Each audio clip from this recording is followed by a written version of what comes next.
नमस्कार। राम जन्मभूमि मंदिर की प्राण प्रतिष्ठा हो गई, होनी ही थी।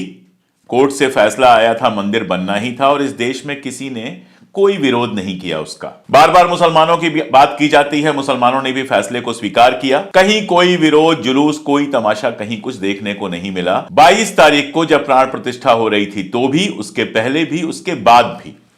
लेकिन ऐसा लगता है कि मंदिर बनाने से ज्यादा कुछ लोगों को यह जरूरी लगता है कि दंगे भड़काए जाए, मुसलमानों को परेशान किया जाए, उनको अपमानित किया जाए और लगातार तमाशे किए जाए। वो घटना तो मैं बता ही चुका हूं आपको, जब लखनऊ में हजरतगंज चौराहे पर एक घटिया गाना बजाया गया जिसमें लोगों की मां बहन की गालियां दी गई। अच्छी बात है कि यूपी पुलिस ने तुरंत एक्शन लिया, डीजे को बंद कराया गया और उन लोगों को गिरफ्तार किया गया जो लोग इस तरह की हरकत कर रहे थे।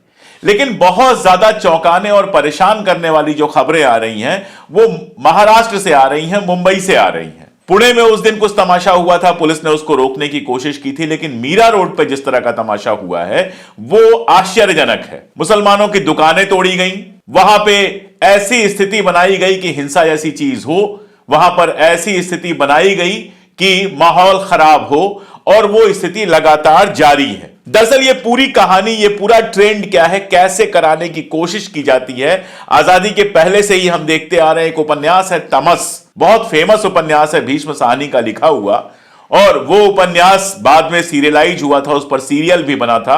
आपको YouTube पे मिल जाएगा, जाकर एक बार देखना चाहिए। ये पूरी मोडस ऑपरेंडी, काम करने का तरीका समझ में आता है। उस उपन्यास में एक जगह भीष्म साहनी कहते हैं, आसमान पे चीलें उड़ेंगी, मतलब शहर का माहौल खराब है। वो आजादी के पहले का, विभाजन के तुरंत पहले का माहौल था और वो देख पा रहे थे कि शहर में दंगे फैलाने के लिए क्या क्या होता है, कैसे हिंदू मुसलमानों को लड़ाने के लिए मंदिरों में गोमांस रखवाया जाता है, मस्जिदों के अंदर सुअर का मांस रखवाया जाता है, उसके बाद सुअर और गाय के मांस पर इंसान लड़ते हैं और फिर इंसानों के मांस जी भर के खाने को मिलते हैं चीलों और गिद्धों को, और इनसे पॉलिटिकल फायदा किसका होता है ये सब आप जानते हैं। ये पूरा मॉडस ऑपरेंडी क्या है। मंदिर बने, चाहे रामनवमी का जुलूस हो, चाहे कोई भी धार्मिक जुलूस हो, आजकल नियम बन गया है कि उसको मुस्लिम इलाकों में जरूर जाना है। अब मैं ये पूछता हूं कि आपके धर्म का जुलूस है, उसको उन इलाकों में जबरदस्ती ले जाने की क्या जरूरत होती है जिन इलाकों में मुसलमान रहते हैं। उसके बाद मस्जिद के सामने खड़े हो जाएंगे,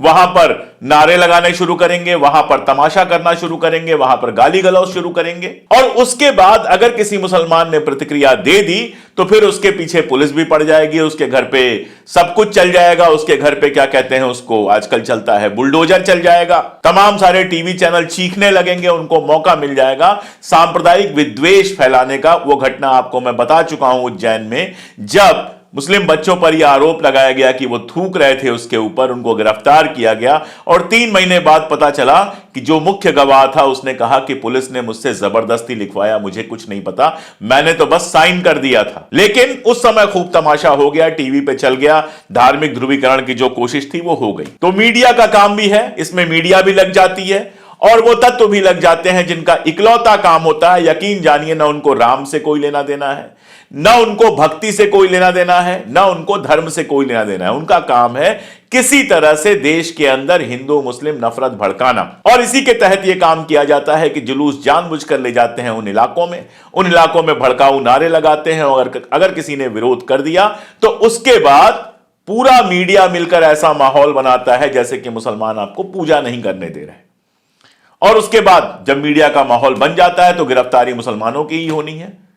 उसके बाद जो बुलडोजर चलता है वो भी उन्हीं के घर पे चलता है, उन्हीं को तोड़ा जाता है, और फिर जो होता है वो सब आप जानते हैं। महीनों महीनों मुकदमे चलते हैं, कभी छूट जाते हैं, कभी नहीं छूटते हैं। ये सारा तमाशा मीरा रोड पर भी हमको देखने को मिल रहा है, बंबई में भी हमको देखने को मिल रहा है। मैंने कल भी इस पे बात की थी, आज बात करना मुझे जरूरी इसलिए लगा क्योंकि अगर ये माहौल बनता है लगातार तो ये मुंबई तक ही नहीं रहेगा, ये पूरे देश में फैलेगा, जिसका अनुभव हम लोगों को पहले भी है। ऐसा लगता है कि कुछ लोगों को सिर्फ इतने से शांति नहीं मिली कि मंदिर आराम से बन गया, बाबरी मस्जिद आपने 90s में तोड़ दी थी, उसके बाद 30 साल मुकदमा चला, फैसला आया, फैसले में बहुत कायदे से सुप्रीम कोर्ट ने यह बात कही कि मंदिर तोड़कर मस्जिद बनाए जाने का कोई प्रमाण नहीं मिलता है, लेकिन दूसरे कारणों से ये फैसला दिया गया कि चलो मंदिर बना लो, मस्जिद के लिए भी जगह दी गई, मंदिर बन गया, मस्जिद बन रही है, मंदिर मस्जिद दोनों बन जाएंगे, प्राण प्रतिष्ठा हो गई, देश भर में नारे लग गए, देश भर में झंडे लग गए, दिए जल गए, प्रधानमंत्री महोदय खुद गए वहां पर, सारा कुछ जो होना था शांति से निपट गया। होना तो यह चाहिए था कि इतने से आप खुश हो जाते, होना तो यह चाहिए था कि मंदिर में प्राण प्रतिष्ठा हो गई, चलो आपकी बात मान ली कि एक लंबी लड़ाई आपने जीत ली, राम जी आ गए। होना तो यही चाहिए था ना कि इसके बाद आप खुश होते, प्रसन्न होते, प्रसन्न चित्त होते, अपना काम करते। 26 जनवरी आने वाली है, हमारे गणतंत्र का सबसे बड़ा उत्सव। जब हमने संविधान को स्वीकार किया था, 26 जनवरी की तैयारियां करते, भगवा झंडा लगा लिया था, अब तिरंगा झंडा लगाते। आप ही की सरकार ने तो हर घर तिरंगा का नारा दिया था एक बार, इस बार क्यों नहीं तिरंगा फिर लेकर आप निकल रहे हैं? इस बार आप क्यों दंगे कराना चाहते हैं? कौन है ये लोग जो मीरा रोड से लेके तमाम जगहों पर दंगे कराने की कोशिश कर रहे हैं? यूपी में कई जगहों पर देखा गया, बिहार में देखा गया, महाराष्ट्र में तो जो हो रहा है वो आप लोग देख ही रहे हैं, लगातार आ रहा है। ये सारा कुछ जो हो रहा है क्यों हो रहा है? रविवार को झड़प हुई थी, झड़प के बाद 13 लोगों को गिरफ्तार किया गया था, इसमें 4 नाबालिग लोग थे और जांच चल रही थी। चलो ये भी मान लिया कि जो होना था उस दिन वो घटना हो गई, अब जांच चल रही है, जो दोषी पाए जाए उनको सजा दी जाए। उसके बाद भी मुस्लिम सोसाइटीज, दुकानों, ऑटो टैक्सी वालों को क्यों निशाना बनाया जा रहा है? और महाराष्ट्र की सरकार क्या कर रही है? एक ऐसी खिचड़ी सरकार जो यहां वहां से तोड़ तोड़ के बनी है, वो सरकार क्या चाहती है? यही चाहती है कि मुंबई के अंदर फिर से 90 वाली स्थितियां बने? क्या चाहती है सरकार कि मुंबई का माहौल फिर से खराब हो सकता है इससे चुनावी लाभ मिल जाए, लेकिन चुनावी लाभ के लिए इस लेवल तक जाने का क्या मतलब है? क्यों नहीं, जब साफ साफ दिखाई दे रहा है कि कुछ असामाजिक तत्व मुंबई को हिंसा में ढकेलना चाहते हैं, तब ऐसे असामाजिक तत्वों पर कंट्रोल करने की कोशिश क्यों नहीं की जा रही है? क्यों नहीं वहां भारी मात्रा में पुलिस की नियुक्ति की जा रही है? मीडिया से क्यों नहीं कहा जा रहा है कि आप भड़काऊ खबरें न छापें और इस तरह के लोगों को गिरफ्तार करके सांप्रदायिक दंगे की संभावना को खत्म क्यों नहीं किया जा रहा है? इस क्यों का जवाब शायद मुझसे ज्यादा आपके पास है। इस क्यों का जवाब शायद सब जानते हैं, और यह हमारे लोकतंत्र पर एक सवालिया निशान खड़ा करता है कि जिस समय इस तरह का माहौल बनता है उस समय सरकारें खामोश क्यों हो जाती हैं। आप सोचिए, 21 जनवरी को 22 को यह सब होना था, प्राण प्रतिष्ठा होनी थी। 21 जनवरी 2024 को एक सभा आयोजित होती है और उस सभा में सुरेश के चौहान, जो खुद को पत्रकार कहता है लेकिन कहीं से पत्रकार नहीं है, वो सिर्फ नफरती है, वो खड़ा होकर कहता है कि 4 लाख मस्जिदों को विध्वंस करके मंदिर बनाओ। ये क्या है? ये चुनाव के पहले अगर नफरत फैलाने की साजिश नहीं है तो और क्या है? ऐसे आदमी को जेल के बाहर कैसे रहने दिया जाता है? ऐसे आदमी, वो आदमी जो बार बार घटिया बातें करता है, भड़काने वाली बातें करता है, हिंसक बातें करता है, अपने चैनल पर ऐसी बातें करता है, उस आदमी को आजाद छोड़ने के पीछे क्या है? अगर ऐसे नफरत फैलाने वाले लोग आजाद रहेंगे तो कैसे काम चलेगा?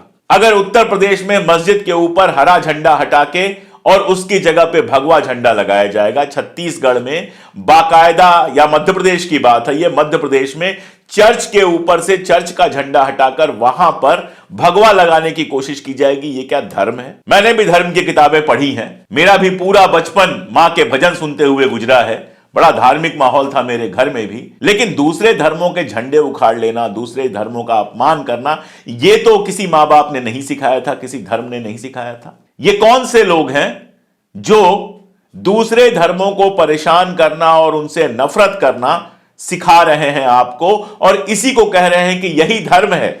जो ये नहीं मानेगा वो हिंदू नहीं है, जो ये नहीं मानेगा वो देशभक्त नहीं है। ये कैसी देशभक्ति है कि अपने ही देश में रहने वाले मुसलमानों, ईसाइयों, सिखों के धर्मों का अपमान करके जो पूरी होती है। आज दुनिया इजराइल पर उंगली उठा रही है कि उसने फलस्तीन में मस्जिदें गिरा दी, और वही दुनिया, वही ओआईसी हमारे ऊपर उंगली उठा रही है। बाकायदा ओआईसी ने एक बयान जारी किया है जिसमें हम पे उंगली उठाई गई है कि बरसों से जो बाबरी मस्जिद खड़ी थी उसको जमींदोज करके उसके ऊपर मंदिर बनाया जाता है और प्रधानमंत्री उसका उद्घाटन करते हैं। इसका क्या संदेश दुनिया भर में जाएगा वो आप सोचिएगा। ये अलग बात है कि जो अरब कंट्री, जो ओआईसी फलस्तीन की मदद नहीं कर रहे हैं, वो हिंदुस्तानी मुसलमानों की क्या खाक मदद करेंगे? बयानात के अलावा वो कुछ नहीं कर सकते। लेकिन सवाल तो यह है कि हमारे देश की इमेज कैसी बन रही है, सवाल तो यह है हमारे देश का माहौल कैसा बन रहा है। सवाल तो यह है कि हर चुनाव के पहले अगर सांप्रदायिक ये सारी कार्रवाई कराने की जरूरत पड़ती है, अगर सांप्रदायिक ध्रुवीकरण करने की जरूरत पड़ती है तो फिर ये जो विकास के इतने सारे दावे किए जाते हैं सब झूठे हैं ना। और क्या विकास के दावे? राजस्थान में नई सरकार आई, आते ही पहला काम किया कि जो ओल्ड पेंशन स्कीम थी उसको बंद कर दिया। लोग खुश हैं, लोगों को धर्म मिल रहा है, धर्म से घर चलेगा। अशोक गहलोत पेंशन दे रहे थे तो वो बुरे हैं, अब पेंशन बंद हो गई तो लोग खुश होंगे। सरकारी कर्मचारियों के यहां दिवाली मनी होगी, क्योंकि अब जब वो रिटायर होंगे तो उनको पेंशन नहीं मिलेगी। एनपीएस में क्या मिलता है, कितना आपको देना पड़ता है, वो सब आप जानते हैं। तो इस पागलपन में आपके अपने अधिकार छीने जा रहे हैं। मंत्रियों को, विधायकों को, सबको पेंशन मिलेगी, लेकिन अगर आप सरकारी कर्मचारी हैं आपको पेंशन नहीं मिलेगी। प्राइवेट तो भूल ही जाइए, उसकी चिंता आपको नहीं है। आपको चिंता है बवाल फैलाने की। आपको चिंता है कि YouTube से लेकर ट्विटर पर जितने नफरती वीडियो मिलेंगे आपको, वो आपके सारे व्हाट्सएप ग्रुप में पहुंच जाने चाहिए। अरे मुसलमान रहे यहां पर, मुगलों का राज रहा, अंग्रेजों का राज रहा, इतने सालों में हिंदू धर्म अगर खत्म नहीं हुआ, आजादी के बाद 70 सालों में हिंदू धर्म। मैं एक सवाल पूछता हूं, अगर आपकी उम्र कम है तो अपने मां बाप से पूछिएगा, अगर आपकी उम्र ज्यादा है 35-40 है तो खुद से पूछिएगा 2014 के पहले किस मंदिर में पूजा करने से आपको रोका गया? 2014 से पहले क्या जुलूस नहीं निकलते थे? क्या कोलकाता में दुर्गा पूजा नहीं होती थी? क्या आपके अपने शहर में दुर्गा पूजा नहीं होती थी? क्या आपके अपने शहर में मेले नहीं लगते थे? क्या आपके अपने शहर में धार्मिक कार्यवाहियां नहीं होती थी? क्या सड़कों पर लोग धार्मिक जुलूस लेके नहीं निकलते थे? वो धर्म नहीं था। जब वो जुलूस मुसलमानों के गलियों में जाने लगे, जब वो जुलूस जाके मस्जिद के सामने तमाशा करने लगे, तभी आपके धर्म का जय हुआ। ये कौन सी धर्म की जय है जिसके लिए आपको मस्जिद के सामने जाके गाना बजाना पड़ता है? ये कौन से धर्म की जय है जिसमें आपको चर्च के ऊपर भगवा लगा के मंदिर की बात करनी होती है, धर्म की बात करनी है? धर्म नहीं है, ये अधर्म है, ये शैतानों का धर्म है, ये इंसानों का धर्म नहीं है। इंसानों का धर्म पूजा करना सिखाता है। इंसानों का धर्म कहता है सर्वे भवन्तु सुखिनः सर्वे सन्तु निरामयाः सर्वे भद्राणि पश्यन्तु मां कश्चित् दुर्भाग भवेत्। ये सर्वे है, इसमें सब शामिल हैं, किसी को बाहर नहीं किया जाता है। मानव मात्र के कल्याण की बात की जाती है, जगत के कल्याण की बात की जाती है। इसमें पड़ोसियों को दुखी करके खुश होने को धर्म नहीं कहा जाता है। और यह सब जो कुछ है वो धार्मिक नहीं है, पूरी तरह से राजनैतिक है। यह सारा कुछ चुनाव के पहले धार्मिक ध्रुवीकरण करने का तरीका है, जिसको असामाजिक तत्वों के सहारे किया जा रहा है। और अगर यह नहीं रोका जाएगा तो सरकार किसी की बन जाए, हालात बद से बदतर होते चले जाएंगे। और इन सब के बीच कभी कभी अच्छी खबरें कहीं कहीं से आ जाती हैं, और जब अच्छी खबरें आए तो उनको भी शेयर कर लेना चाहिए। सुप्रीम कोर्ट में एक मामला गया था खेड़ा का। खेड़ा गुजरात में है, और वहां पर कुछ पुलिस वालों ने कुछ मुस्लिम लड़कों को बांध के मारा था, बाकायदा खंभे में बांध के मारा था। उसके बाद हाईकोर्ट ने कंटेम्प्ट ऑफ कोर्ट किया था, जिसके खिलाफ ये लोग गए थे सुप्रीम कोर्ट ने। सुप्रीम कोर्ट ने इनकी अपील तो स्वीकार कर ली है, कहा कि अपील का मामला है, स्वीकार करना पड़ेगा, लेकिन कड़ी डांट लगाई है और कहा है कि यह अधिकार आपको किसने दिया कि आप लोगों को खंभे से बांधकर पीटे। मैं उम्मीद करता हूं कि माननीय सुप्रीम कोर्ट इस मामले को उसकी सही जगह पे पहुंचाएगा। कंटेम्प्ट ऑफ कोर्ट भले उसने कैंसिल किया है, लेकिन इन पुलिस वालों को उस हरकत के लिए सजा देगा जो हरकत इंसानियत, लोकतंत्र और कानून तीनों के नाम पे धब्बा है।